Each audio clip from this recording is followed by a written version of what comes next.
ইয়া আল্লাহ, অতিরিক্ত কোনো কিছু চাই না, যতটুকু হলে জীবনটা সুন্দর হয় আমাকে ততটুকুই দান করুন। আসসালামু আলাইকুম, সবাই কেমন আছেন? আলহামদুলিল্লাহ, আমি অনেক ভালো আছি। আজকের ব্লগটাও সকাল থেকেই শুরু করেছি। সকালবেলায় দেখলাম বৃদ্ধ মামাটা একা একাই ধান কাটতেছে, অথচ তার বাচ্চা কাচ্চা 3-4টা। কি আর বলবো, বাচ্চারা এখন বাবা মার কষ্ট বুঝতেই চায় না। কি যে একটা অবস্থা। লোকটা আমাকে বলতেছে, শাশুড়ি এই দেখেন অবস্থা, একা একা ধান কাটতেছি আর ছেলেরা পড়ে পড়ে ঘুমাচ্ছে। আমার তো মেজাজটা শুনে অনেক খারাপ হয়েছিল যে বাবা মা মাথার ঘাম পায়ে ফেলে সন্তান মানুষ করে, আর সন্তানরা বাবা মার কষ্টই বোঝে না। কি অদ্ভুত। তো যাই হোক, আজকে হচ্ছে সব রেডিমেড খাবার। আমি আজকে সকালে কোনো নাস্তা বানাইনি। আমার সকালবেলা আটা ছিল না, আর হচ্ছে দোকানেও যাওয়া হয়নি আটার জন্য।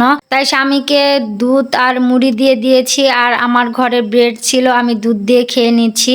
ব্রেড দিয়ে দুধ দিয়ে খেতে আমার কিন্তু ভীষণ ভালো লাগে। কার কার পছন্দ অবশ্যই জানাতে পারেন। তো নাস্তাটা শেষ করে তারপর বিছানাপত্র গুছিয়ে নিয়েছি, ঘরটাও ঝাড়ু দিয়ে নিয়েছি। সকালবেলা কোনো কিছুই করতে ভালো লাগতেছিল না, কোনো রকম ঠেলায় ধাক্কায় মানে টুকটাক যে কাজগুলো সেগুলো করে নিচ্ছিলাম, এত খারাপ লাগতেছিল। পরে আবার একটু বাইরে হাঁটতে বের হয়েছিলাম, তো দেখি এই ক্ষেতটার ভিতর মানে এত পরিমাণের হাঁস। পরে আবার স্বামীর ওইখানে যাচ্ছিলাম, দুই সাইড দিয়ে ধান ক্ষেত, মাঝখান দিয়ে আমি হেঁটে যাচ্ছি। একটা অন্যরকম ফিলিংস কাজ করতেছিল, মানে খুব ভালো লাগতেছিল।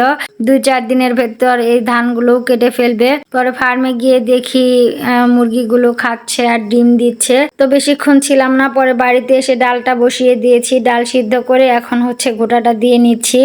ঘোটা দিতে দিতে একটা কথা চিন্তা করতেছিলাম যে কি পাতিলের মধ্যে ডাল বসিয়েছি, ঘোটা দেওয়া যাচ্ছে না। তো যাই হোক, গোটা দেওয়ার পরে হলুদটাও দিয়ে নিলাম। তারপর হচ্ছে সজনে গুলো দিয়ে নিচ্ছি। সজনে খেতে কার কার পছন্দ অবশ্যই জানাবেন। আমার কিন্তু ভীষণ পছন্দ। আর স্বামী তো আম ছাড়া কিছু চোখেই দেখতেছে না ইদানিং। তার পেটের বাচ্চা পড়ে যাচ্ছে আম দিয়ে ডাল খাওয়ার জন্য। ফাজলামো করলাম আর কি। আসলে সে কয়েকদিন যাবত বলতেছে গরমের ভিতর টক টক ডাল খেতে নাকি ভালো লাগে, এজন্যই আম দিলাম। আর গতকালকের করলা ভাজি ছিল, ওটাও গরম করে নিলাম। একটু মাছের তরকারি ছিল, ওইটাও গরম করলাম।